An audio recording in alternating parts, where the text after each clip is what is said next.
नमस्कार, मैं हूं श्याम और आप देख रहे हैं केवल भारत टीवी समाचार। आज हमारे साथ जुड़े हुए हैं सामाजिक न्याय आंदोलन बिहार के साथी रिंकू कुमार यादव, जो काफ़ी दिनों से संविधान बचाओ संघर्ष को लेकर के लगातार संघर्ष करते हुए आ रहे हैं। सर, संविधान बचाओ का जो आप लगातार संघर्ष कर रहे हैं, इस पर संविधान खतरे में कहाँ पे है, ये आप बताएं। 2014 से जब से भाजपा सरकार में आई है, तब से उसने संविधान को निशाने पर ले रखा है। इसका सबसे बड़ा उदाहरण है EWS आरक्षण, जो सवर्णों को 10% आरक्षण इस देश में दिया गया 2019 के पहले। भारत के संविधान में आर्थिक आधार पर आरक्षण की बात नहीं है। आरक्षण की बात सामाजिक शैक्षणिक पिछड़ेपन के आधार पर। आरक्षण उन लोगों के लिए है जो सदियों से दबाए सताए गए लोग हैं, जिनकी हिस्सेदारी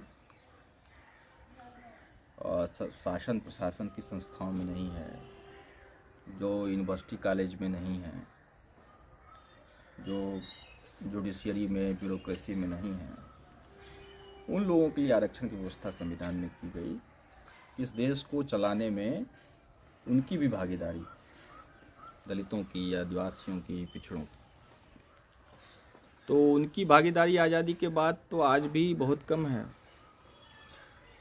आज भी नौकरशाही में, न्यायपालिका में, मीडिया में, शैक्षणिक संस्थाओं में, अन्य जगहों पर दलित, पिछड़े, आदिवासी अपनी आबादी के अनुपात में नहीं पहुँचे।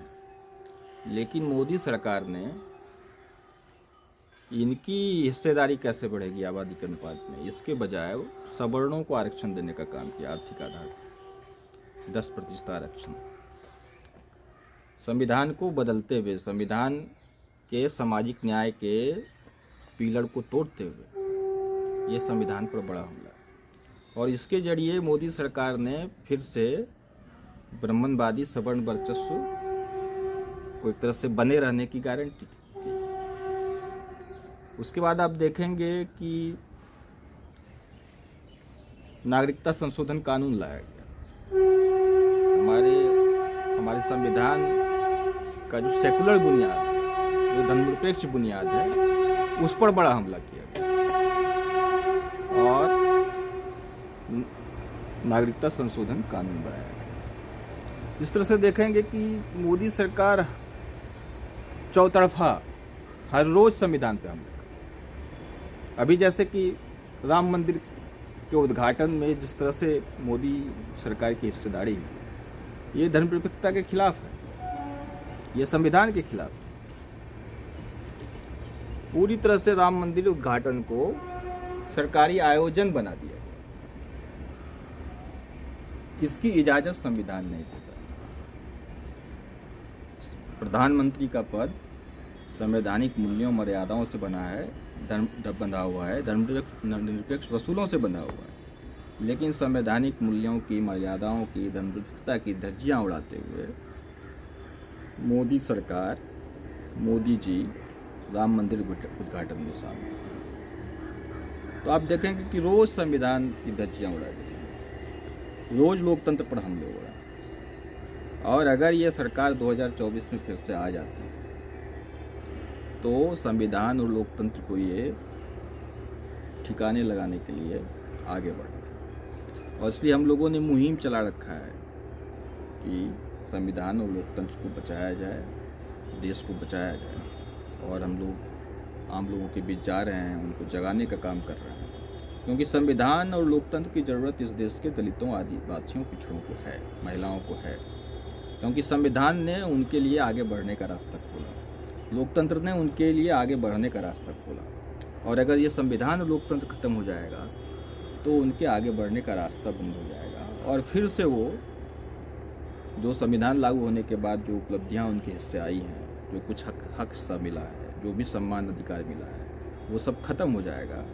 और संविधान खत्म होने के साथ वो फिर से गुलामी की पुरानी स्थिति में चलेगा। और इसलिए संविधान और लोकतंत्र को बचाने की ज़रूरत इस देश के दलितों, आदिवासियों, पिछड़ों को है, महिलाओं को है, मुसलमानों को है। और इसलिए हम लोग इस मुहिम में लगे।